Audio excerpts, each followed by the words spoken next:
Bonjour à tous, je suis Marie Hénard de SteamShift. SteamShift est une équipe d'entrepreneurs, chercheurs, ingénieurs et designers spécialisés dans la réinvention au service de la transition environnementale. Tout le monde a sa propre vision du futur, mais la plupart d'entre nous est d'accord sur le fait que le modèle économique et industriel actuel n'est plus soutenable et donc plus désirable. Quel serait le nouveau récit pour notre société ? C'est pour répondre à cette question et nourrir nos imaginaires que nous avons créé ce podcast Dessine-moi un futur désirable.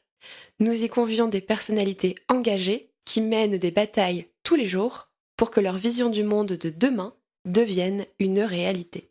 Un monde qu'ils seront fiers de léguer aux générations futures.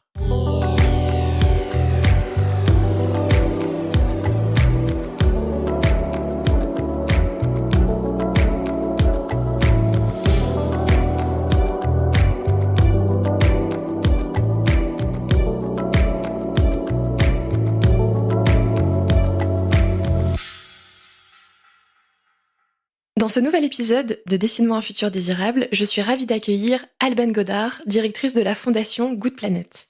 Pour celles et ceux qui ne la connaissent pas, la fondation Good Planet a été créée par Yann Arthus Bertrand en 2005 avec une mission claire.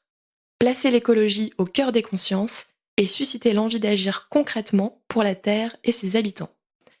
Vous allez le voir, Alban a un parcours étonnant, guidé par une curiosité sans limite et un besoin de se réinventer. On a évoqué ses débuts dans l'industrie nucléaire, puis son voyage à vélo à l'autre bout du monde, jusqu'à son poste actuel. Cette conversation, c'était aussi l'occasion d'aborder une thématique encore peu sous le feu des projecteurs, la biodiversité. Quelle est l'ampleur du problème ? Comment en restaurer les écosystèmes ?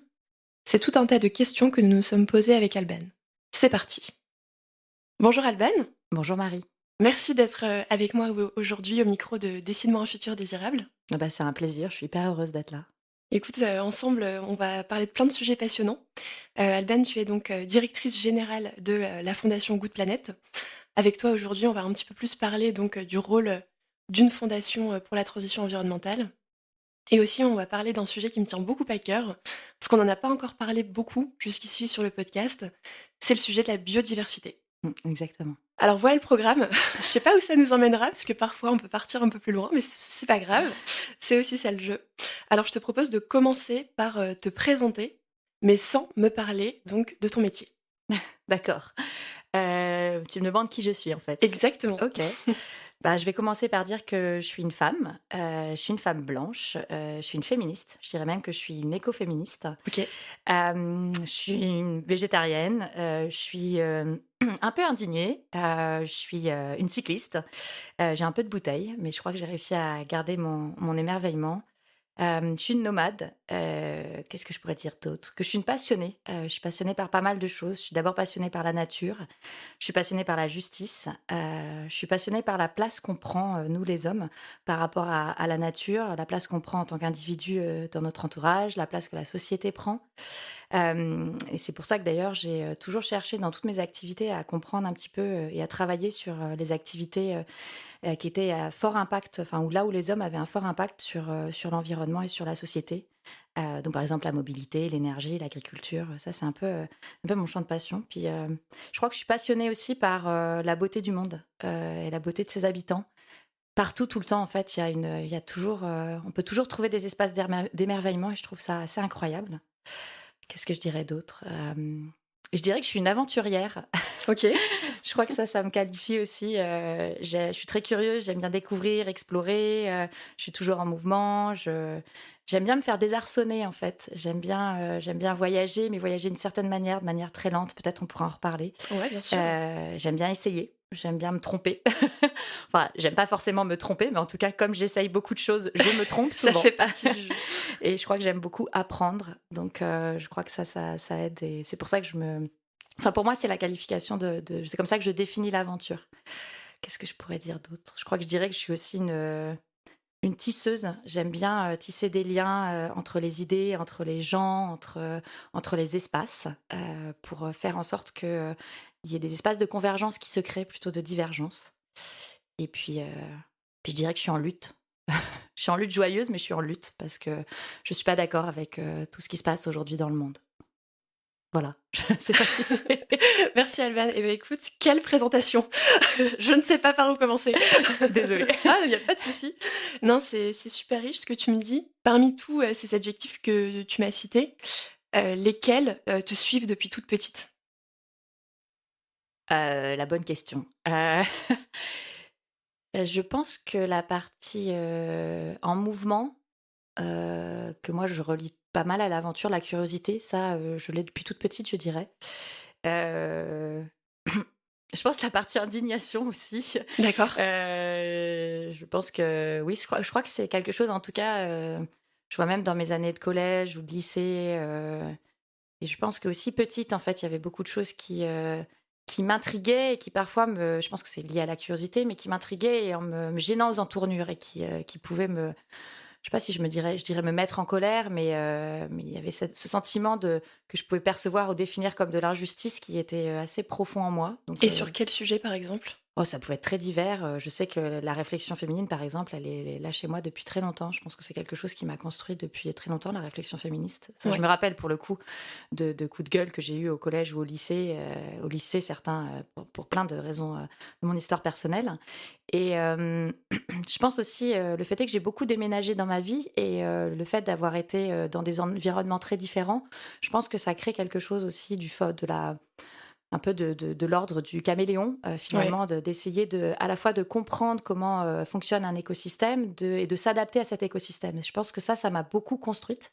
Et du coup, je pense que c'est quelque chose de vraiment fondamental dans ce qui fait ce que je suis aujourd'hui. Donc, je pense que, par exemple, ma réflexion autour de la nature, ma réflexion autour des hommes, elle est beaucoup liée à cette nécessité que j'ai eue enfant de très vite m'adapter pour pouvoir avoir une vie sociale, pour pouvoir créer des amitiés à des environnements qui changeaient tous les 2 ou 3 ans.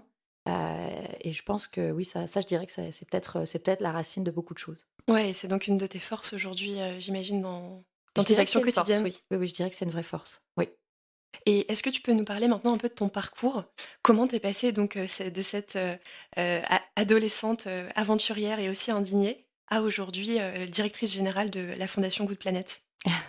Alors j'ai un parcours qui est, c'est un peu ce que je disais tout à l'heure en fait, le fil rouge de mon parcours, c'est toujours le même, c'est que très rapidement, enfin quand j'ai passé mon bac, j'ai fait une classe préparatoire et après je suis rentrée dans une école d'ingénieur et je pense que, probablement même un petit peu avant ça, mais c'est très clair à ce moment-là, très vite je me suis dit: «En fait, j'ai envie de comprendre, les impacts de l'homme sur les autres hommes et sur ce qui l'entoure, sur la nature dans son sens large, sachant que je nous inclus dans la nature». Bien sûr. Donc Tu observais déjà des impacts négatifs? exactement. Je pense que par contre, je vois très bien quand je suis rentrée en école, ça a commencé à se conscientiser et à devenir de plus en plus fort dans ma réflexion. Et donc, ce que je me suis dit très vite, c'est ok, j'ai envie de travailler sur justement tous ces espaces ou toutes ces zones sur lesquelles l'homme a un impact très important, à la fois un impact environnemental, mais aussi un impact social. Et puis il y a autre chose aussi quand je suis arrivée en école, c'est que j'avais fait une classe préparatoire. Moi, je suis quelqu'un de très curieux qui avait toujours, été sur beaucoup de sujets à la fois et c'est sûr qu'en classe préparatoire, j'ai dû me concentrer sur des maths, de la physique, des sciences de l'ingénieur et je vais pas, te mentir, je me suis un peu ennuyée. T'étais un peu frustrée? J'étais un peu frustrée et je me suis dit: «OK, maintenant je vais travailler hors de question que je me coupe des espaces de réflexion, je vais essayer d'à chaque fois travailler sur ce qui me passionne et pas forcément toujours sur le même sujet». Et donc je fais ma classe, je fais mon école d'ingénieur, je fais une école d'ingénieur je me spécialise dans une option qui est assez particulière, qui est une option nucléaire. Ok. Au départ, quand je suis rentrée dans cette école, c'était pas du tout ça que je voulais faire. Je voulais travailler dans l'option. Il y avait une option sur l'environnement. Je me disais c'est parfait pour moi, etc. Et puis quand j'ai écouté les présentations des différentes options par les responsables d'options à ce moment-là, et en fait, la présentation sur l'option environnementale était un peu molle. Et D'accord. c'était On il y est en a quelle année? Ouais, j'allais te voilà, demander un repère temporel. on est en 2004, hein, donc Ok. on n'est pas du tout dans l'état aujourd'hui, même s'il y avait déjà beaucoup de choses qui se faisaient. Et puis j'ai cette présentation, je vais à toutes les présentations d'options, il y en avait une dizaine. Et puis j'ai cette présentation de l'option nucléaire où j'étais pas d'accord, j'avais beaucoup d'a priori sur ce secteur-là, il y avait beaucoup de choses sur lesquelles j'étais pas d'accord. Et en même temps, la présentation de cette option est passionnante. Vraiment, alors je pense que c'est dû aux responsables d'options, hein, souvent c'est dû aux hommes hein, qui dirigent des espaces. Mais vraiment, ça me passionne et en même temps, je me dis, non, mais là, en fait, je suis dans le cœur du problème. C'est-à-dire qu'il y a plein de sujets sur lesquels, par exemple, les déchets, je comprends pas comment ça fonctionne. Je suis pas du tout d'accord avec les déchets provoqués par cette industrie. En même temps, si je peux pas comprendre, si je peux pas avoir une finesse d'analyse de ce secteur qui est compliqué, parce que techniquement c'est compliqué, et qui nous permet aujourd'hui en France de produire une très grande partie de notre électricité, j'arriverai jamais à m'approprier le sujet et finalement à essayer de le transformer. Donc j'ai eu vraiment une logique à ce moment-là de comment je rentre à l'intérieur pour essayer de transformer ce secteur. Donc je fais mon école. Ensuite, j'ai décidé, vraiment dans la lignée de ce que je t'ai dit tout à l'heure sur la classe préparatoire. En école d'ingénieur, on doit faire un stage de fin d'études qui doit durer 6 mois. Et j'avais pas du tout envie de faire un stage dans la technique. Normalement, on doit faire un stage qui correspond à la majorité de notre enseignement, qui est principalement technique. Donc là, ça voulait dire travailler dans une centrale, par exemple? Ça pouvait être travailler dans une centrale, ça pouvait être travailler dans une ingénierie, dans un centre de recherche. Ok. Ça va être un petit peu les stages classiques. Et moi, j'ai travaillé dans un institut, qui est un institut l'Institut de radioprotection et de sûreté nucléaire, l'IRSN, donc qui est très lié à mon secteur. Mais par contre, je voulais pas travailler dans une équipe d'ingénieurs et j'ai trouvé une équipe qui m'a très vite passionnée et dont le responsable de cette équipe m'a fait confiance, de sociologues, de spécialistes des sciences humaines qui travaillaient sur le facteur humain dans ce secteur. Et moi, je me suis dit, mais là, c'est incroyable. Moi, j'ai pas appris ça dans mes études. Finalement, il y a plein de choses qui sont dues aux hommes avant tout. Il faut que je comprenne. Et donc, je pense que ça a orienté beaucoup de choses dans ma carrière, ce petit travail initial de 6 mois, qui tout de suite m'a ouvert les portes sur tous les possibles de mon secteur et non pas juste les possibilités techniques. Après ça, je suis partie travailler pendant 3 ans, plutôt dans le secteur diplomatique, mais toujours dans cette même lignée d'essayer de comprendre aussi toutes les ramifications et toutes les complexités de ce secteur. Et donc, je suis allée travailler avec une agence particulière de l'ONU qui s'appelle l'Agence internationale de l'énergie atomique, Ouais. l'AIEA, et qui est l'organe onusien pour tout ce qui est lié au nucléaire. À la fois l'énergie nucléaire, les enjeux liés plutôt aux enjeux militaires, et puis ce qu'on appelle les applications militaires, donc tous les enjeux, par exemple, autour de la santé liés au développement par des techniques nucléaires. Ensuite, je suis rentrée en France et puis j'ai décidé de revenir plutôt dans le secteur privé et de revenir un peu à la base plutôt technique de mon métier, enfin de mon secteur, et travailler pour une grande ingénierie qui s'appelle Assystem et qui développait, donc ça c'était un peu avant Fukushima, c'était un moment où il y avait une très grande croissance des demandes, notamment des pays émergents sur l'énergie nucléaire, et il y avait beaucoup de pays émergents qui commençaient à beaucoup se développer, qui se disaient aujourd'hui ce qui me freine dans mon développement, c'est l'accès à l'énergie. Et l'accès à l'énergie, si je me mets sur le charbon, je suis très dépendante de certains producteurs et puis ça pollue beaucoup. Si je me mets sur le pétrole, je suis très dépendante des prix et aussi des producteurs. Et qui commençait, pareil pour le gaz, qui commençait à se dire, finalement, l'énergie nucléaire, ça peut être une bonne option pour moi pour permettre mon développement. Bon, ça a un peu évolué après Fukushima, mais c'était une période extrêmement intéressante et particulière de ce secteur. Donc, je suis rentrée dans cette ingénierie pour travailler sur le développement de cette industrie et aussi, alors à la fois en mode de développement, voilà, vraiment dans un métier de développement. Et puis, assez rapidement, je me suis réorientée vers la gestion de projets, la gestion de grands projets, notamment un grand projet qui est toujours en cours, qui s'appelle le projet CIGEO, qui est le projet d'enfouissement des déchets radioactifs à Villongue, donc les déchets très compliqués, qui est un projet vraiment colossal et extrêmement intéressant qui a été lancé par la France. J'ai énormément appris dans le cadre de cette équipe, la gestion. J'ai eu la chance de travailler avec des très bons chefs de projet qui m'ont appris beaucoup de choses dont je me suis beaucoup servie dans mes expériences suivantes. Donc ça, on va dire, c'est ma grande expérience dans le domaine de l'énergie et à différentes échelles, des échelles internationales, des échelles locales, plutôt sur des métiers techniques, de gestion de projet ou des réflexions plutôt diplomatiques ou de facteurs humains. Ce que je trouve passionnant dans ce que tu racontes, c'est qu'en fait, tu citais que quand tu étais au sein de ton école d'ingénieur, tu avais besoin de comprendre pour agir. Et en fait, on sent que ça t'a guidé pour explorer absolument toutes les facettes du nucléaire, que ce soit, comme tu le disais, sur des sujets techniques, des sujets plutôt organisationnels, des sujets internationaux, des sujets à l'échelle nationale. Exactement. Et c'est absolument passionnant. Merci.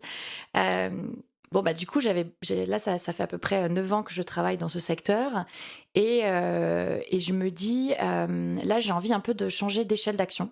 C'est quand même un secteur qui est sur une échelle d'action à la fois une temporalité très longue et puis des échelles souvent nationales ou internationales. Et il y a eu un moment où j'ai eu envie de changer un peu d'échelle et ça faisait un petit moment que j'avais une réflexion sur la ville, sur le développement urbain.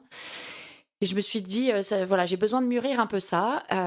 Par ailleurs, j'avais envie d'aiguiser un petit peu ma curiosité, qui était toujours très présente et que j'arrivais peut-être plus assez à nourrir à ce moment-là. Et j'ai décidé de partir voyager pendant un temps qui était indéterminé à cette époque. Je n'avais pas fixé de temporalité. De partir voyager en mode bas carbone. Je commençais D'accord. aussi à voir, alors ça faisait depuis l'école que j'avais une réflexion sur l'environnement qui grandissait, grandissait, grandissait. Et pendant toutes ces années-là, elle s'est énormément étoffée. Et je me suis dit, ben, je vais confronter mes idéaux à ce que je fais dans la réalité. Et j'ai décidé de partir voyager au long cours sans prendre l'avion. Donc en fait, en gros, tu t'es dit, je quitte mon job dans le nucléaire, Ouais, la ville m'intéresse, le développement des villes m'intéresse, je pars explorer ce qu'il existe ailleurs. exactement. En fait, c'était une réflexion qui était encore très pas du tout mûr. C'était un début de réflexion. Ma réflexion environnementale commence à être de plus en plus mûre. Ma réflexion sur les villes, pas tout à fait. Et puis j'avais besoin de changer un peu d'air, de voir un petit peu d'autres choses. Et donc je me suis dit, ben, finalement, pourquoi pas partir voyager. C'est quelque chose que j'avais pas du tout en tête au départ. Ça a été une décision assez rapide. Et donc oui, je quitte mon job et je pars voyager pendant finalement ce qui a été 1 an et demi de voyage. Alors d'abord en train et en stop. À travers l'Europe, la Russie, la Mongolie et la Chine. D'accord, ok. Et ensuite, je décide d'acheter un vélo pour continuer à vélo. Et donc, je traverse une partie de l'Asie du Sud-Est ensuite à vélo pendant 1 an. Donc, en passant par le Vietnam, le Cambodge, le Laos, Ouais. la Thaïlande, la Birmanie, la Thaïlande, la Malaisie et enfin Singapour. Donc ça représente à peu près 8000 kilomètres sur 1 an de voyage. Et évidemment, pendant ce voyage, c'est une découverte complètement incroyable. Ça me permet de mûrir beaucoup, beaucoup de réflexions, à la fois personnelles. Par exemple, c'est à ce moment-là que je deviens végétarienne. Ok. Qu'est-ce qui a peut-être accéléré ce processus?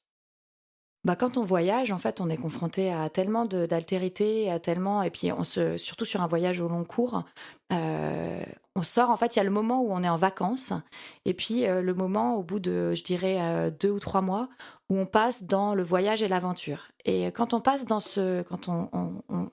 on passe dans cet état, il se passe plein de choses en termes de réflexion personnelle, en termes d'évolution. On se rend compte aussi à quel point on est capable de faire énormément de choses qu'on ne se pensait pas capable de faire, à quel point on a une liberté, une autonomie, une capacité à faire qui est extraordinaire. Et ça, du coup, ça permet de casser pas mal de barrières qu'on se met soi-même. Et t'étais seule pendant ce voyage? Non, on était 2. D'accord. Et du coup, je pense que oui, ça permet de faire mûrir beaucoup de réflexions extrêmement vite. Il y avait par exemple donc la réflexion sur l'alimentation que j'avais depuis un petit moment. J'avais une réflexion depuis aussi. Je suis toujours quelqu'un qui a beaucoup aimé voyager. Et puis, quand je suis sortie d'école, j'ai fait comme tout le monde. J'ai voyagé en prenant l'avion, comme tout occidental qui commençait à avoir un tout petit peu de moyens Oui. après ses études. Je suis partie très vite voyager en Inde. J'avais des copines qui étaient passionnées d'Asie centrale, donc je suis partie avec elles. Ouais, c'était ton côté aventurière qui Voilà, continuait de s'exprimer. voilà, exactement, en Ouzbékistan, en Kirghizistan, mais toujours un petit peu de la manière, on va dire, classique, en prenant un avion, en restant 2 ou 3 semaines, en ayant une petite to-do list de tout ce qu'il fallait que je fasse. Et puis voilà. Et ça faisait quelques années que je commençais à être un peu gênée, évidemment par ma réflexion environnementale, mais pas seulement, par ce mode finalement de consommation Du voyage. du voyage, de notre temps libre, et puis des autres pays et des autres cultures, et où j'avais commencé déjà à me dire, bon, il faut que j'arrête de prendre l'avion parce que d'un point de vue environnemental, c'est vraiment nul. Et puis même, je me retrouve à passer d'une géographie particulière à une autre géographie complètement différente sans avoir vu les transitions. Donc j'avais commencé à prendre uniquement le train, à voyager d'une manière un peu différente. Et là, c'est sûr qu'avec ce voyage qui finalement était un voyage long en temporalité, 1 an et demi, c'est une grande période, mais aussi extrêmement lent. J'ai découvert vraiment une autre manière de voyager qui, moi, m'a complètement transformée et a été une très grande révélation, dans ma vie personnelle.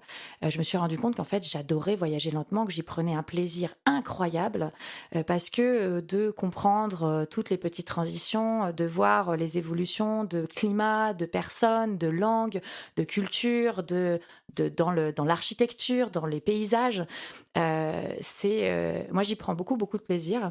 Je trouve que très vite, je me suis rendu compte qu'il y avait beaucoup plus d'intérêt, d'aventure, de surprise dans les temps de voyage, enfin sur le chemin, que à la destination. Donc très rapidement aussi, je me suis mise à arrêter les listes, ne pas avoir forcément de lieu objectif, mais de juste prendre ce qui venait sur le chemin. Et je me suis retrouvée à avoir des rencontres et des expériences complètement dingues que j'aurais jamais eues, je pense, si j'avais gardé mon ancienne manière de voyager.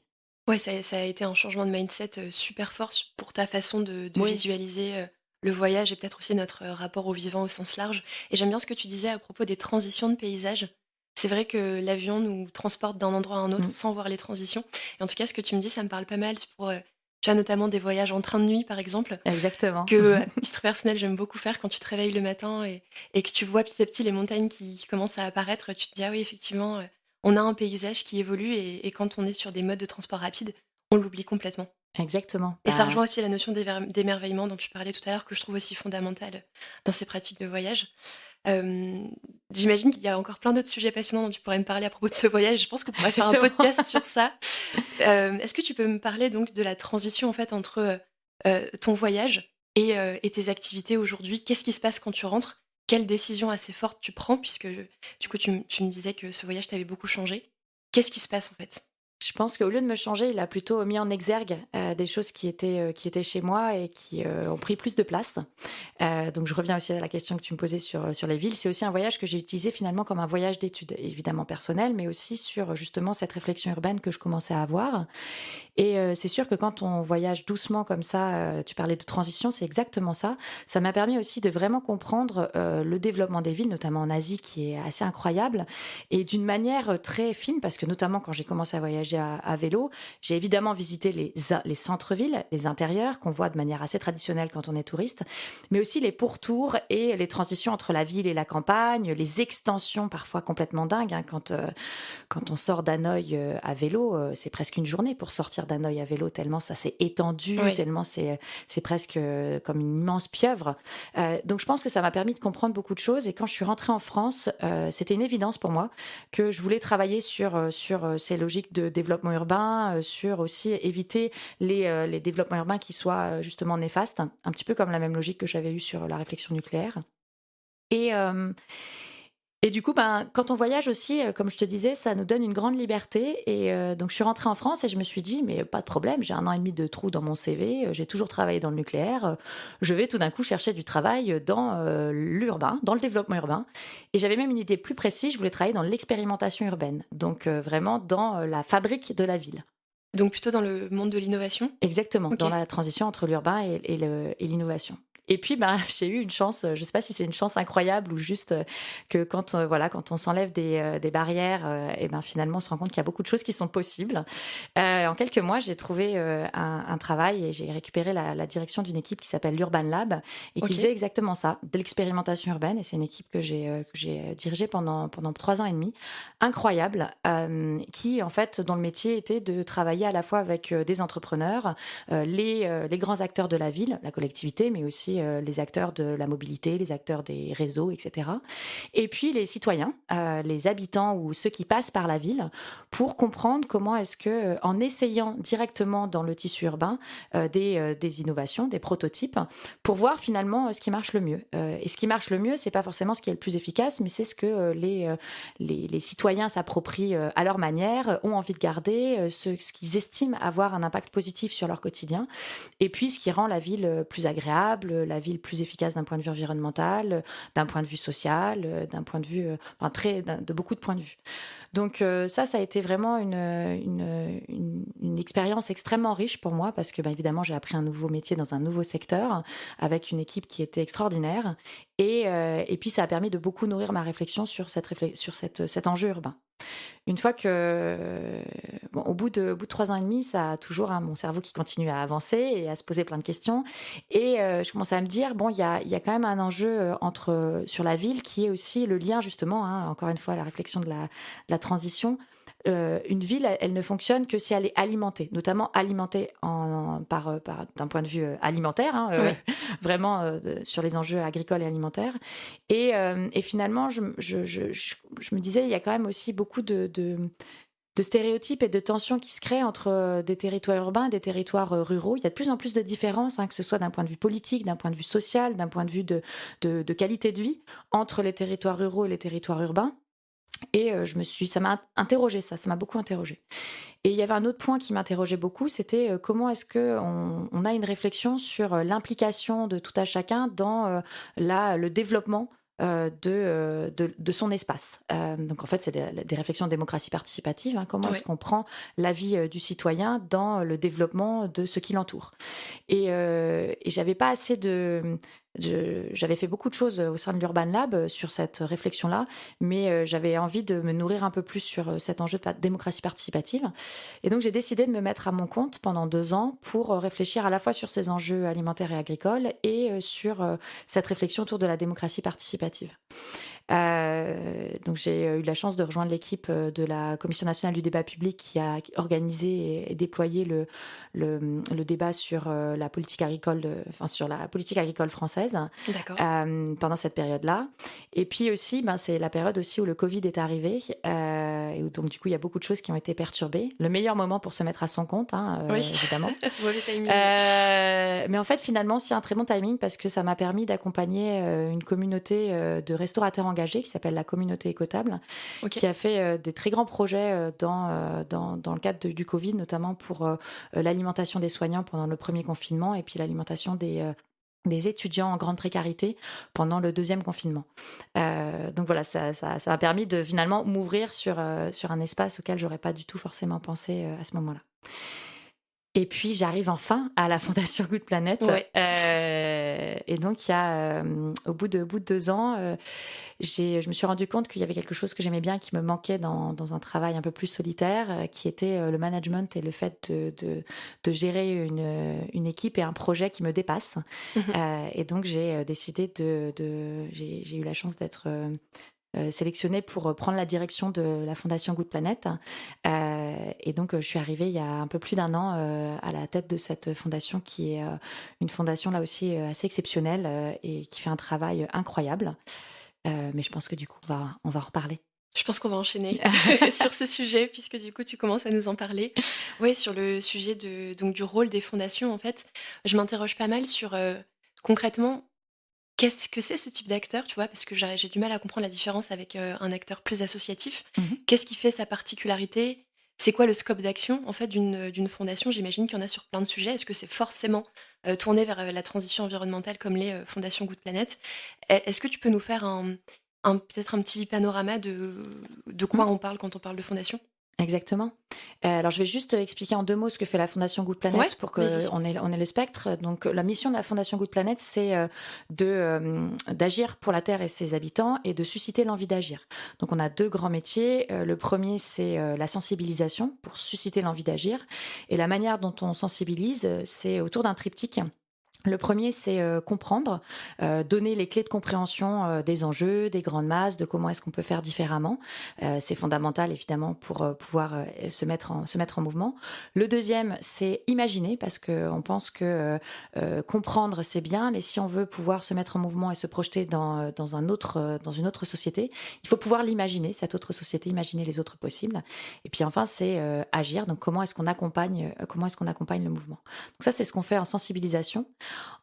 Sur le deuxième volet, qui est comment est-ce qu'on agit pour la Terre et ses habitants, on accompagne en fait beaucoup d'acteurs, notamment des acteurs associatifs, des acteurs de l'ESS, mais aussi les entreprises dans leur transition. Donc avec les acteurs associatifs et de l'ESS, on accompagne une trentaine de projets dans le monde entier sur lesquels on trouve qu'il y a énormément d'impacts positifs, de forts bénéfices à la fois sur le climat, sur la biodiversité, sur les ressources et sur les enjeux sociétaux.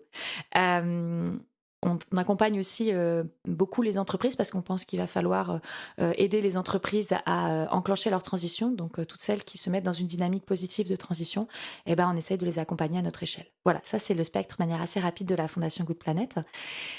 Qu'est-ce que c'est une fondation? Alors en fait, le secteur des fondations, il est extrêmement large et il est extrêmement diversifié. Les fondations... il y en a sur tous les secteurs d'activité. Il y a des fondations qui travaillent sur les enjeux d'éducation, sur la culture, sur l'environnement. C'est un peu comme le monde associatif, hein. D'ailleurs, une fondation, c'est une ONG. D'accord. La Fondation Good Planet, c'est une ONG. On va dire qu'il y a le grand monde des ONG. Et dans les ONG, il y a différentes formes. Il y a une forme de fondation, il y a une forme d'association. C'est des différentes formes juridiques avec des spécificités, chacune différente. Dans le monde des fondations, on a ce qu'on appelle plutôt des fondations redistributrices. Donc, c'est la majorité des fondations.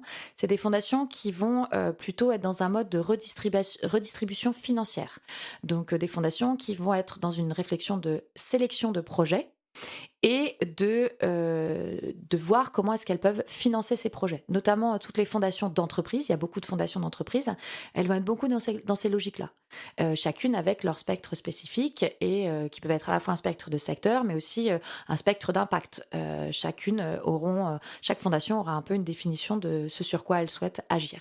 Donc voilà, il y a ces fondations redistributrices, donc qui vont plutôt avoir une réflexion financière, comment est-ce qu'elles permettent de financer certains projets menés par exemple par des associations. D'accord. Nous, on est plutôt une fondation que j'appellerais d'action, une fondation agissante, donc qui va ressembler beaucoup en effet à une association. C'est-à-dire que nous, on va plutôt faire que être dans une réflexion de redistribution. On en fait un peu, mais on est surtout à agir sur le terrain. Donc, par exemple, quand on fait de la sensibilisation, là en ce moment, on a lancé un grand programme à destination des 15-25 ans, à la fois de sensibilisation et de réflexion avec eux sur comment est-ce qu'ils voient l'avenir, quel type de projet ils aimeraient développer, comment est-ce qu'on fait entendre leurs paroles dans le débat public et dans l'espace public, parce que, faut savoir qu'il y a 50% des 15-25 ans qui estiment que leur parole n'est pas entendue dans le débat public. C'est extrêmement... moi, ça m'interpelle beaucoup ce chiffre. Donc, on a développé un grand programme pour les 15-25 ans. Là, c'est un projet que nous, on mène. C'est-à-dire qu'on va aller pendant 3 ans sur le terrain, dans toute la France, pour faire des rencontres entre ces jeunes et avec des acteurs de la société civile. On travaille avec les éco-délégués. On met en place un concours qu'on appelle Résonance, qui est un concours d'expression à destination de cette jeune génération. On va faire. Voilà, c'est plutôt notre modalité. Mais on est un type de fondation parmi d'autres. Ouais, ok, écoute, merci beaucoup parce qu'en fait, effectivement, c'est plus clair. Si je récapitule, on a le grand monde des ONG où on a différents types d'organisations et ce que tu me disais, c'est que ça repose plutôt sur le caractère juridique qui détermine Exactement. la formation de l'entité. Et donc, on voit 2 grands types de fondations, d'après ce que tu disais, les fondations redistributrices qui vont plutôt avoir vocation à financer des projets, et les fondations que tu nommais agissantes, comme la Fondation Good Planet, qui est plutôt orientée dans l'action. Tu me parlais de différents projets que vous faites à l'échelle internationale. Comment ça se passe? Vous avez des équipes sur place? Comment tu peux t'assurer que les équipes sur place sont en phase avec ce que vous souhaitez faire? Comment tu gères la transparence de ce qui peut se passer à l'autre bout du monde? Alors là, on a une logique qui est un peu sur les projets qu'on fait dans le monde entier, donc via un programme qui s'appelle Action Carbone Solidaire. On a une logique qui est un peu entre la fondation agissante et la fondation redistributrice. D'accord. Nous, on s'est dit que c'était extrêmement important d'accompagner les acteurs qui font bien. Et on a été dans une logique qu'on fait jamais mieux que les gens qui sont sur le terrain. C'est-à-dire qu'on n'a pas souhaité développer soit des équipes locales, mais qui auraient été finalement pilotées par une équipe parisienne. On s'est dit que c'était beaucoup mieux de plutôt travailler avec les structures associatives ou de l'ESS qui sont déjà sur place, qui sont des gens de la région, qui connaissent les spécificités, la culture, structure, les difficultés, ce qu'il est possible de faire, ce qu'il n'est pas possible de faire, et qui connaissent aussi les vrais enjeux du local. Donc, nous, on est plutôt là dans les projets Action Carbone Solidaire. Donc, on fait à l'étranger, mais aussi en France. Il y a à peu près un tiers de nos projets en France, 2 tiers à l'étranger. Là, on va être dans un modèle où on est dans on sélectionne des projets, on est vraiment dans une réflexion de sélection, on va aller regarder ce qui nous paraît avoir le plus d'intérêt en termes d'impact. Alors là, par rapport plutôt à notre grille d'analyse à nous, dont je parlais tout à l'heure, autour du climat, de la biodiversité, des ressources et des enjeux sociaux et de la réduction des inégalités. Et puis, on est dans une dynamique où on va être une espèce de caution pour ces projets, pour leur permettre d'avoir accès à des fonds auxquels ils n'auraient pas forcément accès. Ça, c'est une première modalité qu'on fait. Donc là, on va être plutôt dans une réflexion de rechercher des fonds pour eux et de leur redistribuer l'argent, un peu comme je parlais tout à l'heure. Ouais. On a aussi une logique, l'idée, on essaie de... Notre réflexion, c'est de ne pas être que redistributrice. On est aussi dans une logique d'ingénierie pour ces projets, c'est-à-dire qu'on va les accompagner là où ils en ont besoin. Souvent, ça va être dans des réflexions de changement d'échelle, dans des réflexions d'analyse d'impact. On fait aussi des projets via des mécaniques de réduction des impacts climat via de la finance carbone. Et dans ce cadre-là, on a un apport supplémentaire dans la certification des crédits carbone qu'on va apporter à ces structures qui n'ont pas forcément ni les moyens financiers ni les moyens d'expertise pour avoir accès à ces financements-là. Et donc, nous, notre logique, c'est plutôt de se dire, quand on identifie des projets à très fort bénéfice, à très fort co-bénéfice, avec des dynamiques extrêmement intéressantes et extrêmement belles dans ce que nous, on pense être la nécessité de transition, comment est-ce qu'on peut faire pour leur donner les moyens de faire déjà les projets qu'ils souhaitent faire, et puis si ces projets fonctionnent bien et répondent aux impacts auxquels qu'on avait identifiés, comment est-ce qu'on peut faire en sorte qu'ils deviennent plus gros et qu'ils s'essaiment le plus possible. Ok, effectivement, recherche de fonds et ingénierie. Exactement. Et maintenant, si on dézoome un petit peu sur le fonctionnement de la fondation, 2 questions. Vous êtes combien aujourd'hui? Parce qu'effectivement, vous faites plein de choses. Là, quand tu m'as pitché dans les grandes lignes les actions, je me dis waouh, combien de personnes aujourd'hui travaillent avec toi? Et je me pose aussi la question d'un rôle peut-être plus de lobbying des fondations. Est-ce que c'est une de vos actions aussi? Alors, on a une 50aine de personnes en courant à la Fondation Good Planet, et nous, on fait... Alors, on fait pas de lobbying, nous. On est, dans le monde des ONG, on aime bien parler plutôt de plaidoyer. D'accord. Et c'est vrai qu'il y a des structures qui vont être plutôt des structures de projet, des structures qui vont être plutôt des structures de plaidoyer. Et on a vraiment besoin des deux. Nous, on est une structure de projet et on peut pas tout faire. On fait déjà pas mal de choses. Et puis, c'est un vrai métier, le plaidoyer, le fait de faire passer un message auprès des instances, qu'elles soient publiques ou privées. Et donc, ça, c'est une expertise qu'on n'a pas développée. Par contre, moi, ce que je trouve intéressant, c'est comment est-ce qu'on crée plus de liens, justement, et ça, c'est une vraie réflexion à avoir, je pense, dans le monde associatif, dans le monde des ONG dans son ensemble. Comment est-ce qu'on s'assure qu'il y ait le plus de liens possible entre les acteurs de projet et les acteurs de plaidoyer? Parce qu'on est extrêmement complémentaires dans notre modalité d'action, et c'est intéressant de voir comment est-ce que le plaidoyer, alors les gens de plaidoyer, c'est des gens qui ont énormément de matière sur les grands enjeux, sur la manière dont on peut faire bouger des lignes à grande échelle, parce qu'on va faire bouger des lignes gouvernementales ou des lignes européennes, par exemple. On peut faire évoluer les lois. Et donc, qui ont une vision extrêmement large, et puis une vision des grandes masses qui est extrêmement intéressante pour nous, les acteurs de projet, y compris pour identifier les enjeux sur lesquels il faudrait qu'on se positionne. Et puis nous, acteurs de projet, on a beaucoup de matières extrêmement intéressantes sur ce qui marche moins bien, et qui permettrait d'alimenter cette réflexion de plaidoyer. Donc pour moi, la réflexion que j'ai beaucoup en ce moment, c'est comment est-ce qu'on crée des liens sans se marcher dessus, mais je crois que ça ne sera jamais le cas, entre les ONG de plaidoyer et les ONG de terrain et de projet. Et pourquoi c'est difficile, en fait? Pourquoi est-ce que ces 2 mondes ne cohabitent pas encore tout à fait aujourd'hui?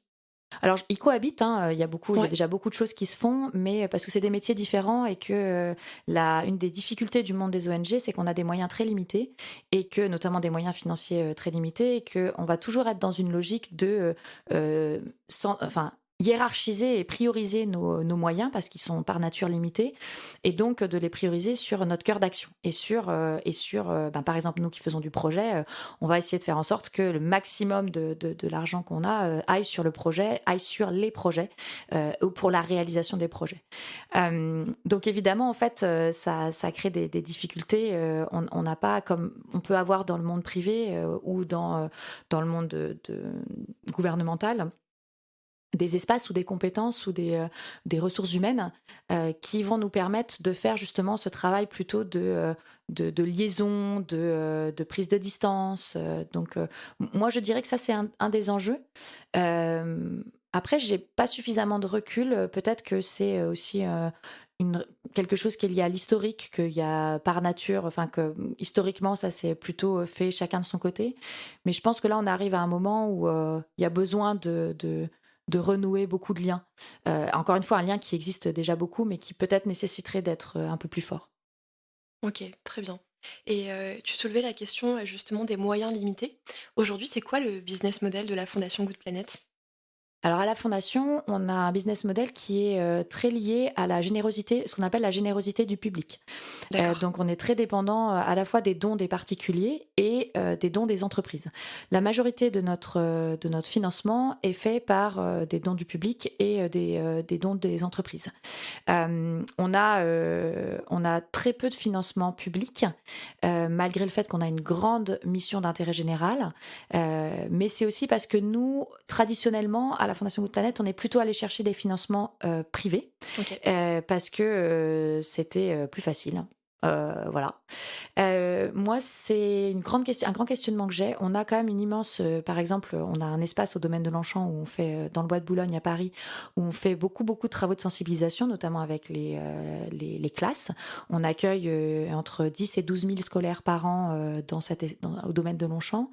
On travaille beaucoup avec les associations. On accueille gratuitement le grand public tous les week-ends avec une programmation de grande qualité. C'est une mission d'intérêt général et je pense que c'est important aussi que les missions d'intérêt général soient financées potentiellement un peu par de l'argent privé, mais aussi par de l'argent public. Parce que, à la fois pour diversifier les financements et puis pour se rappeler quelle est la mission d'intérêt général et comment est-ce qu'on peut aussi aller chercher du financement plutôt public pour les missions d'intérêt général. Donc voilà, c'est un financement qui est, mais par nature, hein, dans toutes les ONG, il y a souvent des financements qui viennent de différentes petites rivières pour former un plus grand fleuve. Traditionnellement, c'est à la fois des financements privés, des financements publics par de la subvention, des financements privés par du mécénat et des financements par des dons du public qui sont chacun des sources de financement avec leurs spécificités propres. Ok. Ok, merci beaucoup. C'est plus clair. À propos de la sensibilisation du grand public, comment vous faites pour mesurer l'impact de la sensibilisation que vous pouvez avoir? Parce que en préparant cette interview, je me disais, est-ce que finalement, quand on crée des actions de sensibilisation, on arrive à attirer un public peut-être non convaincu, plus sceptique, versus un public qui va déjà être convaincu par la cause et peut-être donc plus attiré par ce type d'événement? Alors l'analyse d'impact de la sensibilisation, c'est l'analyse d'impact la plus compliquée. Parce que si je compare par exemple à un projet sur le terrain, par exemple, on a un grand projet en Inde où on construit des biodigesteurs dans des régions très reculées de l'Inde. Entre guillemets, c'est facile de mesurer l'impact parce qu'on peut tout de suite mesurer l'impact sur la santé des bénéficiaires, sur le temps passé par. C'est des populations qui étaient très dépendantes du bois pour s'alimenter et qui aujourd'hui ont accès à une gazinière qui leur permet potentiellement de gagner entre 2 et 3 heures par jour de temps. C'est du temps où on va pas chercher le bois, où on va pas couper le bois, où on va pas s'occuper du bois. Donc là, en fait, c'est assez facile, entre guillemets, de mesurer l'impact direct. C'est aussi assez facile de mesurer l'impact indirect parce qu'on a des méthodes pour calculer la déforestation qui est qui est réduite par ce projet. On a des mécaniques via la tonne équivalent CO2 qui nous permettent d'avoir des mesures très précises de l'impact. On a aussi des façons de mesurer l'impact sur les pratiques agricoles derrière. Donc voilà, sans rentrer dans le détail de ce projet, on va dire que c'est assez simple, même si ça reste, il y a quand même un degré de complexité, mais on a des mesures assez simples et qu'on peut voir sur le terrain directement. La sensibilisation, par nature, c'est quelque chose qui est sur un temps très long. C'est-à-dire qu'en fait, si je devais comparer la sensibilisation à une réflexion agricole, Ok. on plante des graines. Ouais. C'est-à-dire que on plante des graines qui vont mettre plus ou moins de temps à sortir de terre. Comment est-ce qu'on mesure euh, déjà si la graine est bien rentrée dans le sol, si la graine a eu suffisamment d'eau et de nutriments pour commencer à étendre ses racines, et si la graine va réussir à être suffisamment forte pour former une plante et donc un vrai changement. Ça, c'est très compliqué, et puis surtout, c'est sur un temps très long. Donc, on va plutôt être dans des mesures en effet, du nombre de personnes qui viennent, de la diversité on va dire de ce qu'on a dans notre public. Donc en effet, est-ce qu'on a des publics que de convaincus? Est-ce qu'on est plutôt en train de se parler entre convaincus? Est-ce qu'on a des publics qui viennent en effet, qui sont moins convaincus ou au contraire pas du tout convaincus? Est-ce qu'on a une diversité de public? Est-ce que, à la fois d'un point de vue d'âge, d'un point de vue social, d'un point de vue d'origine, notamment géographique? Donc c'est plutôt ces mesures-là qu'on va prendre, mais qui vont nous permettre plutôt de voir quel est l'impact d'un point de vue d'extension, c'est-à-dire est-ce qu'on arrive à planter des graines dans le plus d'espace possible. Se dire est-ce que la graine a pris, ça c'est beaucoup plus difficile. Comment est-ce qu'on va voir? On va voir quand on a des nouvelles, par exemple, quand on travaille avec des jeunes. On a fait un grand programme Mission Énergie il y a quelques temps. Et on avait, comme d'habitude, fait des mallettes pédagogiques, travaillé en direct, créé un réseau d'ambassadeurs. On a mesuré qu'il y avait des graines qui avaient très bien pris à partir du moment où il y a des jeunes qui nous ont redit « Ah ouais, mais moi, ok, j'ai bien aimé votre matériel, mais en fait, je me suis tellement approprié que vous aviez créé une page, par exemple une page Facebook pour un événement. En fait, j'ai créé ma propre page avec ma propre dynamique, avec mon propre réseau.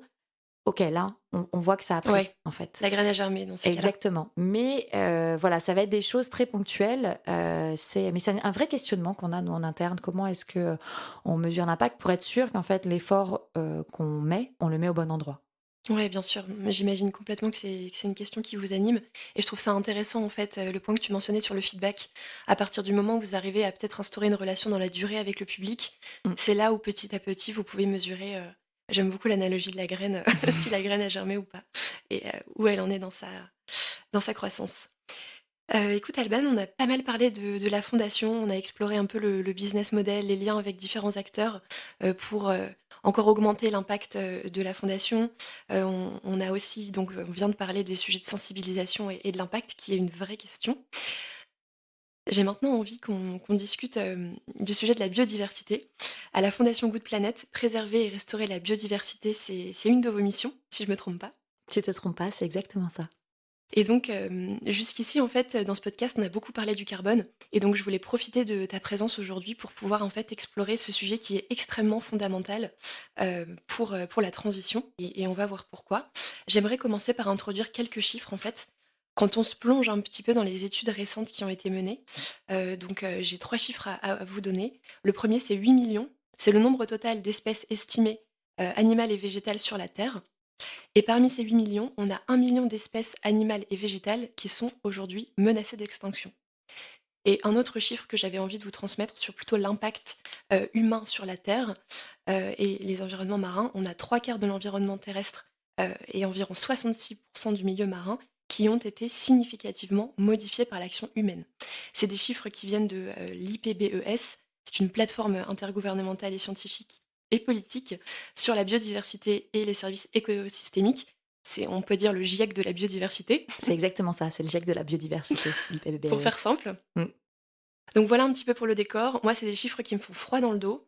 Et donc j'ai bien envie que déjà on se pose la question, en fait, pourquoi ce sujet, il n'est pas aussi populaire que le carbone, alors qu'on a des chiffres assez terrifiants. Oui, c'est une très bonne question. Je vais rajouter quelques chiffres aux chiffres que tu as donnés, parce que je Vas-y. pense que c'est important aussi de se dire qu'il y a une masse importante, en effet, de perte de la biodiversité. Mais on pourrait se dire, en fait, il y a toujours eu une évolution et une perte de la biodiversité dans l'histoire de la Terre. En fait, la biodiversité, c'est comme le climat, c'est-à-dire que c'est pas le fait que ça évolue, le problème, c'est la vitesse avec laquelle ça évolue. En fait, pourquoi est-ce qu'aujourd'hui on parle d'extinction de masse? C'est à la fois parce que la quantité de perte de biodiversité est complètement hallucinante, mais aussi parce que le taux d'extinction est 1000 fois supérieur au taux d'extinction naturelle. 1000 Ok, fois. 1000 fois, c'est Donc c'est monstrueux. exactement Ouais. comme le climat, c'est-à-dire qu'il y a une accélération, une vitesse de disparition qui est du jamais vu dans l'histoire de la Terre et qui est une vraie... C'est ça le vrai problème, c'est la vitesse avec laquelle les transformations se font. Euh, je vais donner aussi un autre chiffre qui je pense est important et parfois qu'on a tendance à oublier, c'est qu'il y a 50% du PIB mondial qui dépend de la nature et de la biodiversité. 50%. En fait, on a une dépendance, on oublie la dépendance totale qu'on a à la biodiversité. Euh, c'est bête, hein, mais les abeilles disparaissent, les pollinisateurs disparaissent en général, on ne peut plus manger. Voilà, c'est aussi simple que ça. Je ne sais pas quel besoin est plus important pour nous que manger. Oui, en fait, la nature nous rend de nombreux services Exactement. qu'on ne voit plus. Et on ne voit plus du tout en fait les services qu'elle nous rend parce que on a perdu le lien avec la nature. Alors loin de moi l'idée de dire c'était mieux avant, il faut qu'on revienne à avant.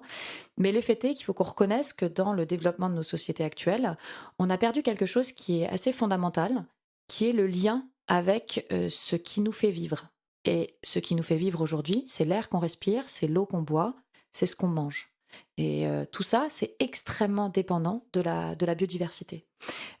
J'aimerais aussi rappeler quelles sont, alors dans ce rapport de l'IPBES dont tu parlais, il y a une autre donnée qui est extrêmement intéressante, qui, en fait, ils ont fait une estimation des causes principales qui expliquent cette dégradation extrêmement rapide et extrêmement importante de la biodiversité. La première cause de dégradation de la biodiversité, c'est la dégradation des terres et des mers, évidemment provoquée par l'homme. C'est l'immense dégradation des terres et des mers qu'on fait, notamment par nos pratiques agricoles, par nos pratiques de pêche, etc.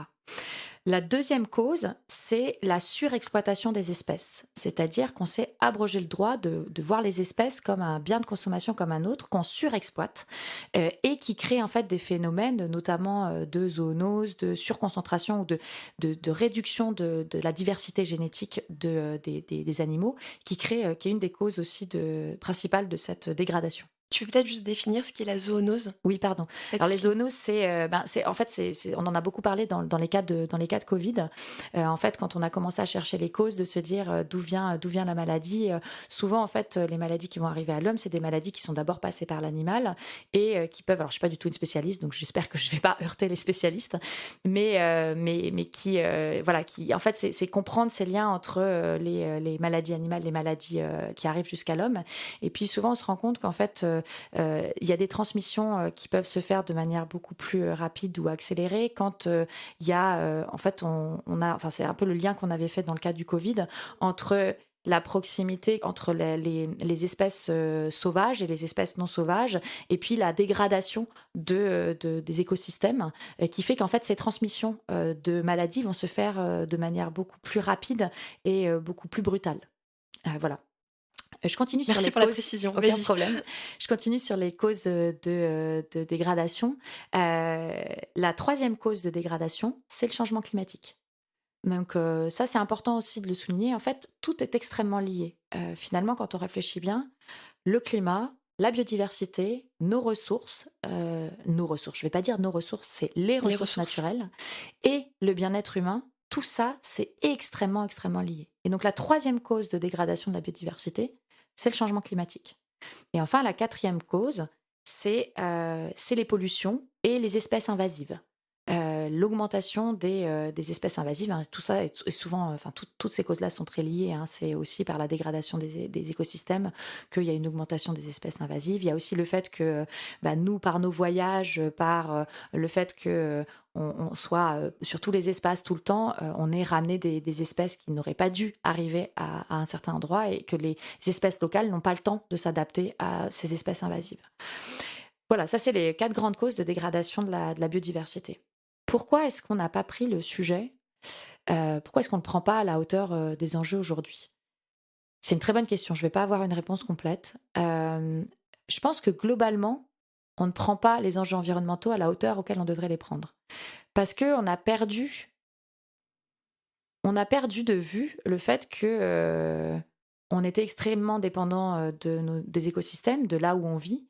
Et je pense qu'on a mis du temps à vraiment comprendre. Alors, ça fait très longtemps qu'il y a beaucoup de gens qui comprennent l'impact qu'on a sur l'environnement, mais on a mis du temps en tant que société, collectivement, à comprendre l'impact qu'on avait sur nos écosystèmes et surtout à quel point on sciait la branche sur laquelle on était assis. À quel point on mettait le feu à notre propre maison. C'est intéressant de se dire que ça fait 20 ans que Jacques Chirac a eu ce fameux discours où il disait notre maison brûle. Alors déjà, ça fait 20 ans qu'on s'est dit ça. Ça fait et le 100 rapport ans qu'on devrait 2012, se dire. Exactement. Aussi, oui. Mais voilà, on a la maison qui brûle, on a mis nous-mêmes le feu à la maison et on regarde gentiment le truc brûler. Et voilà, c'est très lié à des dynamiques de... le changement, c'est très compliqué. Déjà, prendre conscience de ce qu'on fait. Se dire, OK, j'ai pris conscience, mais comment je peux faire différemment ? Qu'est-ce que ça veut dire faire différemment ? Est-ce que j'ai intérêt à faire différemment ? Est-ce que c'est à peu près désirable le fait de se projeter dans autre chose ? Et du coup, comment je vais actionner les mécaniques de mise en mouvement et de changement.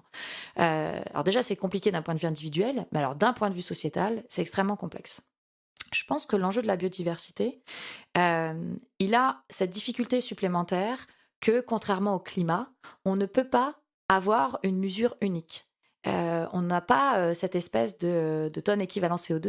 Et moi, je vais même un peu plus loin. Je pense qu'en fait, on a d'abord commencé par le climat, parce que d'une, on voit, c'est massif et qu'il faut vraiment qu'on s'en occupe, c'est plus qu'urgent, mais aussi parce qu'il y avait une espèce de facilité de mesure et de compréhension.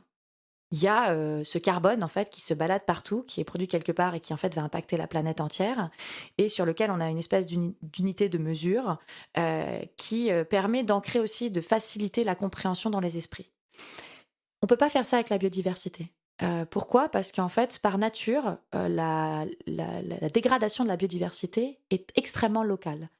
C'est-à-dire que vous ne pouvez pas avoir une mesure d'unité unique et universelle, parce que comment est-ce qu'on peut comparer la disparition des grenouilles, je sais pas, je vais dire n'importe quoi, hein, la disparition des populations de grenouilles dans les Vosges et la réduction massive d'une espèce de coléoptère au fin fond de la forêt amazonienne. Les causes ne seront pas les mêmes, les spécificités, la façon dont on peut agir seront extrêmement différentes.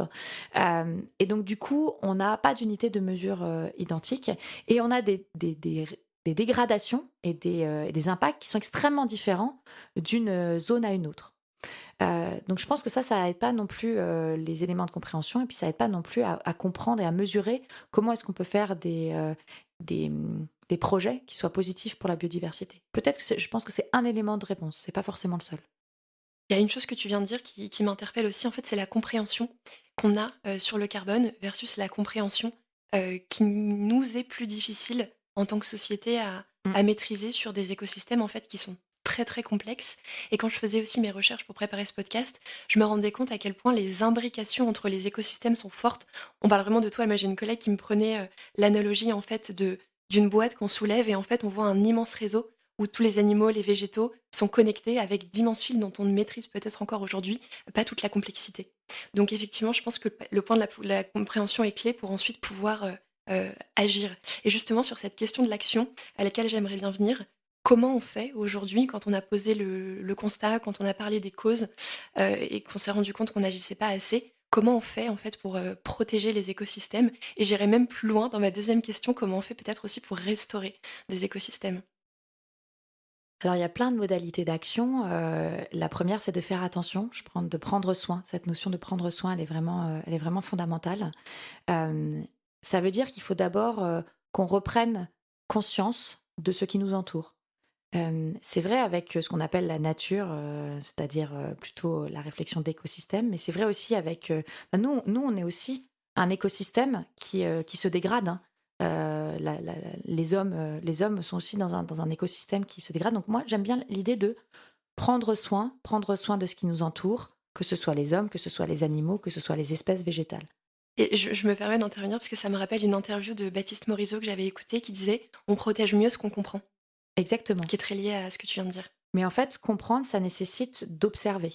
Donc c'est pour ça qu'en fait, pour moi, c'est un peu l'œuf et la poule.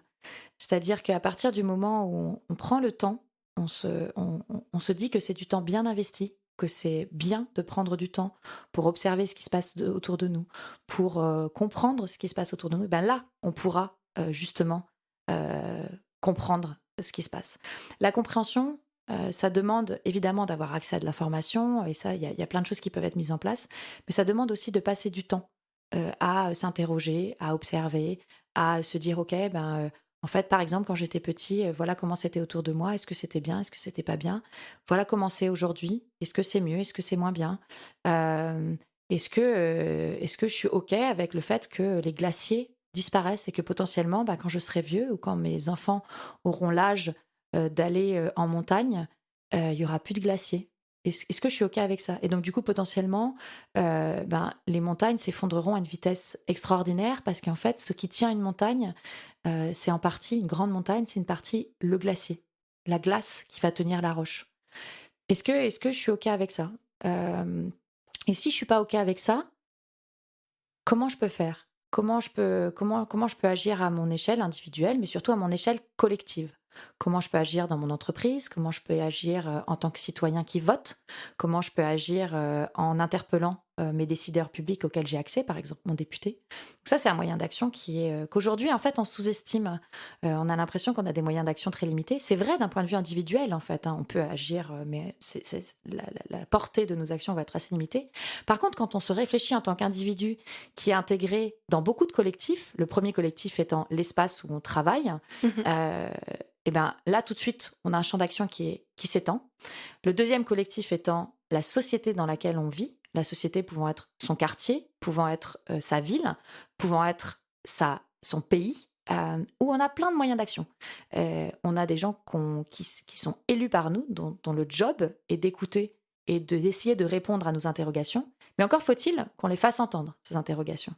Donc, interpeller son élu local, aller dans une association qui permet de porter sa voix, interpeller son député, c'est des moyens d'action qui sont extrêmement puissants et qu'on oublie.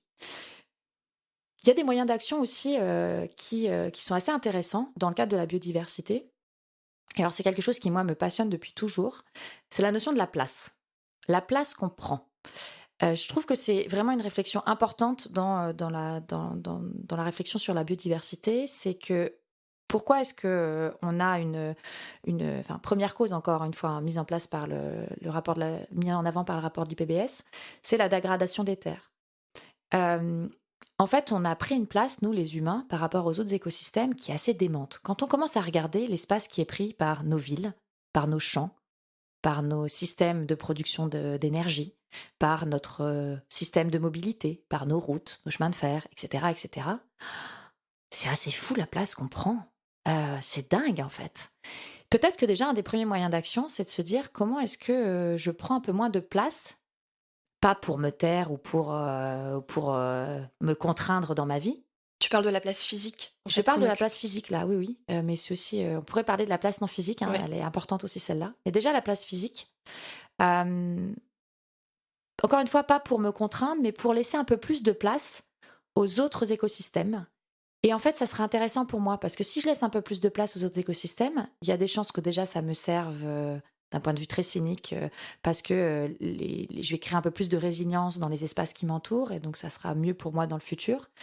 Mais aussi parce que ça va me permettre d'avoir des espaces naturels dans lesquels je pourrais, en faisant attention, me promener, que je pourrais observer, et qui sont souvent des grandes sources de satisfaction et d'émerveillement. Donc voilà, la question de la place physique, mais aussi la place non physique, la question de la lumière, du bruit qu'on fait, c'est des espaces qu'on pourrait dire non physiques, mais qui sont aussi des notions autour de la place qu'on prend. La place qu'on prend en termes de bruit, elle est colossale. Ça, c'est pareil. C'est incroyable le bruit qu'on fait. Et bien, le bruit, en fait, ça gêne beaucoup la biodiversité. La lumière qu'on produit, ça gêne beaucoup la biodiversité. Réfléchir à tout ça, je pense que c'est une bonne façon aussi d'enclencher une dynamique qui est intéressante. En fait, l'espace, il n'est pas infini. On est sur une planète finie, hein, tout le monde s'en est bien rendu compte. Là, ça fait quelques siècles qu'on est d'accord avec ça. Du coup, il faut juste se dire, dans un espace fini, ayons un usage économe de l'espace. Arrêtons de nous étaler, maîtrisons notre urbanisme, maîtrisons la façon dont on s'étend toujours plus. Et moi, c'est très important pour moi de faire comprendre que ce qui peut paraître comme une contrainte, par exemple, quand je dis ça, arrêtons de nous étaler. On peut le tourner d'un côté désirable. C'est même pas. Alors, c'est une contrainte, hein. Ouais. Faut pas se leurrer, hein. Dans le chemin qui va être le nôtre de transition, il y a des contraintes, hein. Déjà, le fait d'être dans un monde physique fini, c'est une contrainte en soi. Donc, on va avoir des contraintes. Quand je dis limitons l'usage de notre espace, c'est une contrainte. Je pense que c'est important à chaque fois de se dire, OK, je me fixe une contrainte, qu'est-ce que je peux en retirer? Et souvent, dans la contrainte, c'est là où on a les espaces de création les plus importants et la manière dont on va prendre la contrainte va changer complètement la manière dont on va construire notre vie. Je te donne un exemple. Euh, Quand je me dis, il faut que je réduise l'impact personnel que j'ai quand je voyage, je me dis, j'arrête de prendre l'avion. Bon, je me mets une contrainte, hein. Je prenais beaucoup l'avion, je me mets une énorme contrainte. J'adore voler en plus, donc je me mets une énorme contrainte personnelle. Et en fait, je me rends compte en essayant d'autres choses, en me mettant voyage à vélo, en me remettant dans la dynamique du train, je me rends compte qu'en fait, j'en retire une source de satisfaction personnelle. Et alors, vous m'auriez dit ça il y a quelques années, je vous aurais ri au nez. J'en retire une source de satisfaction personnelle incroyable, beaucoup, beaucoup plus importante que quand je prenais l'avion. Mais pourquoi? Parce qu'en fait, je me suis rendu compte dans les aventures que j'avais, dans l'appropriation du territoire que je pouvais faire, dans les espaces d'observation que ça me donnait, dans les rencontres que ça me faisait faire, que j'avais beaucoup, beaucoup, beaucoup plus de choses qui se passaient et beaucoup plus de satisfaction personnelle que quand je prenais l'avion pour faire des sauts de puce. Donc, c'est aussi se dire, en fait, par la contrainte, c'est pas juste une contrainte. C'est aussi, tout d'un coup, un espace nouveau qui s'ouvre, et notamment un espace de création et de réflexion sur le monde qui est extrêmement puissant. Et on a tendance un peu trop, notamment dans la réflexion environnementale, la réflexion de transition qui doit être la nôtre à l'échelle de la société, on ne voit et on ne met en avant que la contrainte. C'est important de se dire en collectif que oui, il y aura de la contrainte et elles sont importantes. Et il faut qu'on se mette ces limites-là. C'est plus possible de penser illimité quand on est dans un espace limité. Mais que dans ces espaces de contrainte, la seule chose qui est limitée, c'est notre capacité d'imagination et notre capacité à créer des choses et à trouver des sources de satisfaction incroyables dans un espace qui, par définition, est extrêmement limité. Donc jouons là-dessus et faisons en sorte qu'on soit en capacité de jouer le plus longtemps possible sur cette capacité d'imagination dans un monde qui reste limité. Ce que tu dis, ça me parle beaucoup dans la mesure où, pour l'anecdote, ça a vraiment fait naître notre envie de créer ce podcast pour apporter justement un caractère désirable. C'est pour ça que je te disais, on peut aussi trouver de la désirabilité Ah, bien sûr. à ces challenges qu'on a.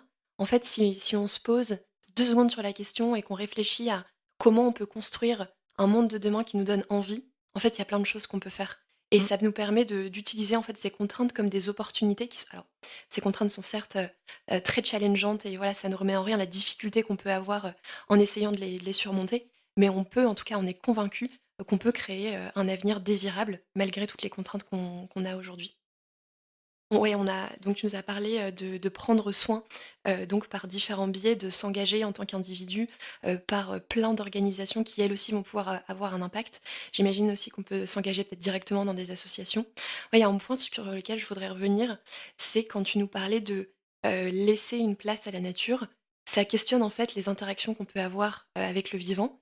Est-ce qu'en fait, on pourrait aussi peut-être le laisser tout seul? Il y a pas mal de réflexions sur le retour à l'ensauvagement. Qu'est-ce que toi t'en penses?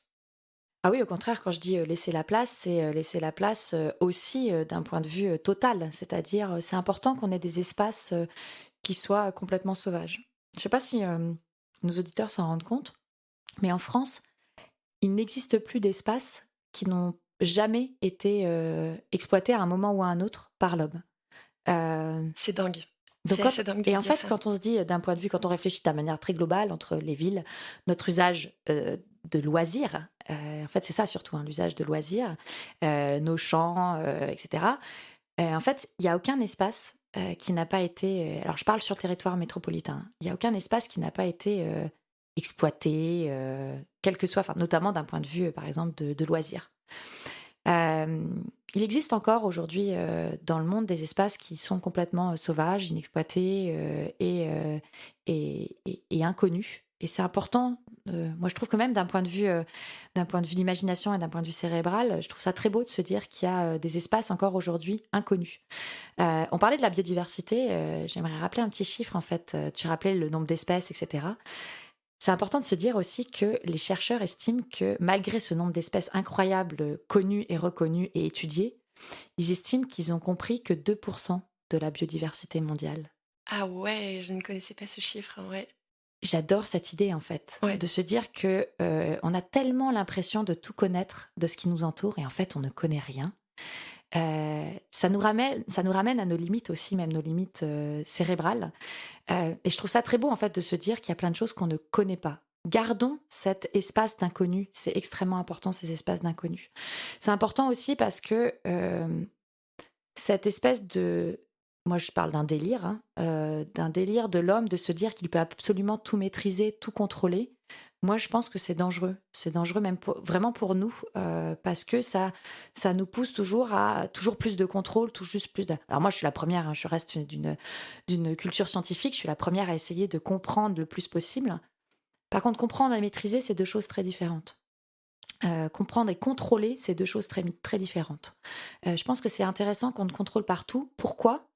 Parce que la nature dans son ensemble, nous compris, est beaucoup, beaucoup plus puissante et beaucoup plus intelligente que nous. Pourquoi ? Parce qu'en fait, elle a des milliers et des milliards d'années d'expérience.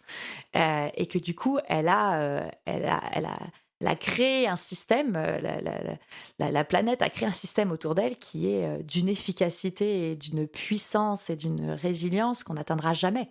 Pourquoi ? Parce qu'en fait, elle a beaucoup plus d'années d'expérience que nous et que ça a de la bouteille, voilà.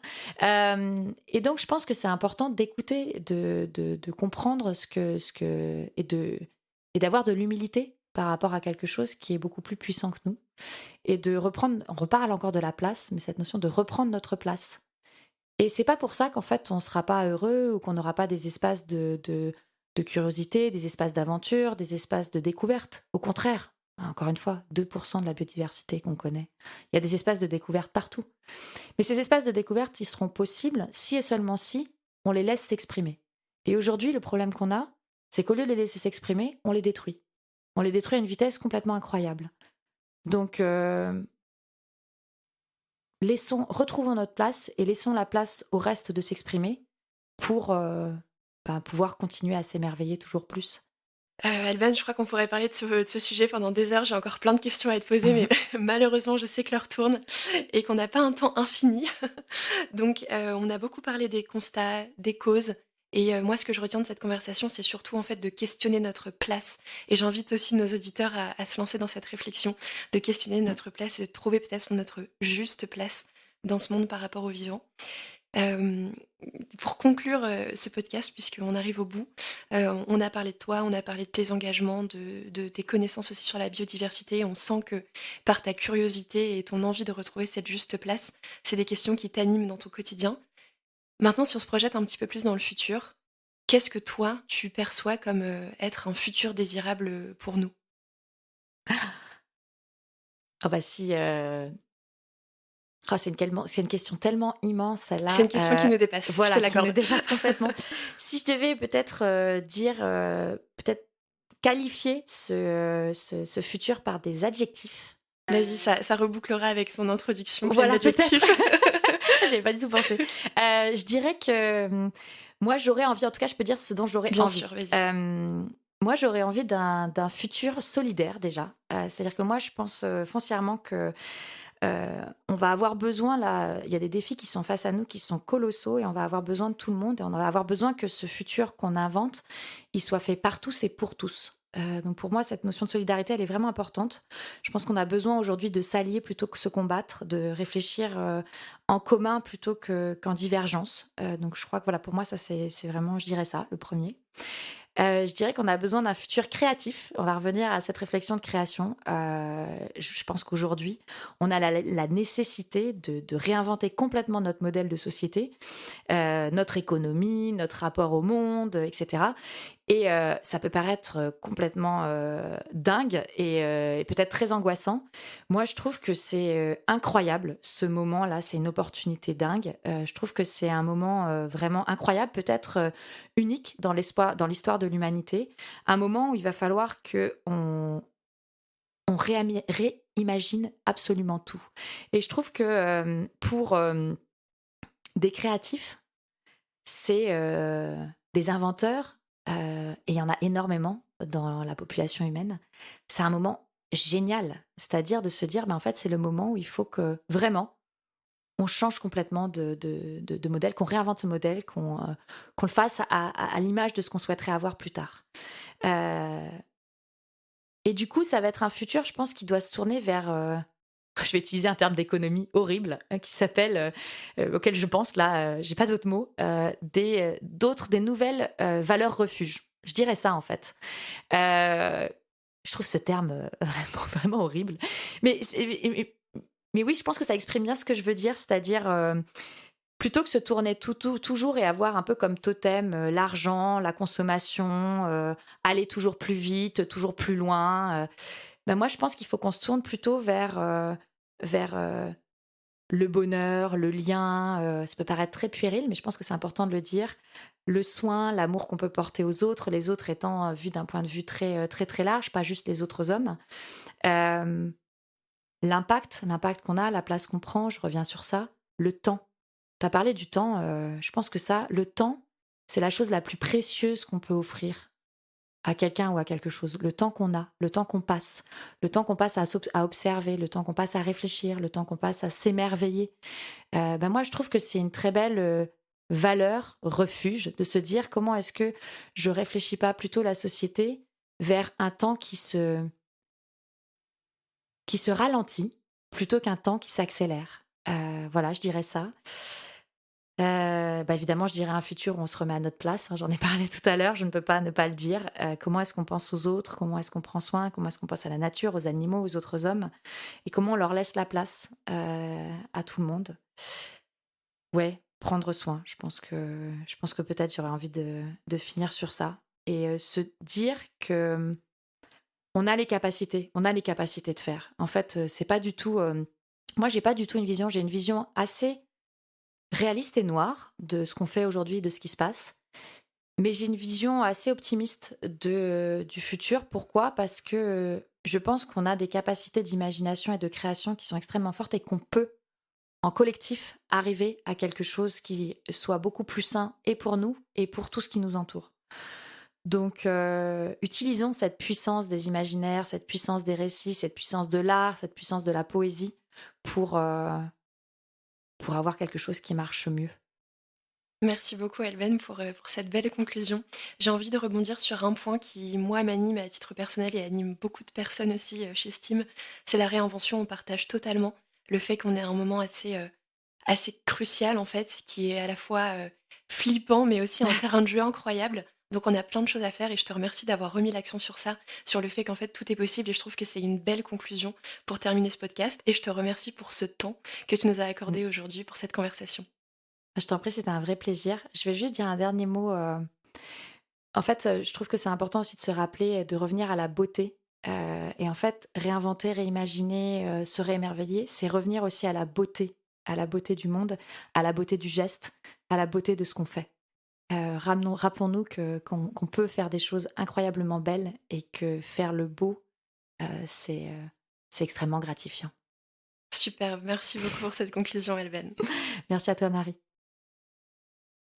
Si l'épisode vous a plu, n'hésitez pas à nous mettre 5 étoiles, un commentaire et même à partager l'épisode autour de vous. À très vite! C'est déjà la fin de cet épisode, merci d'avoir écouté jusqu'au bout. Vous trouverez toutes les références dans la description du podcast et sur le site de Steamshift. À très vite dans un prochain épisode.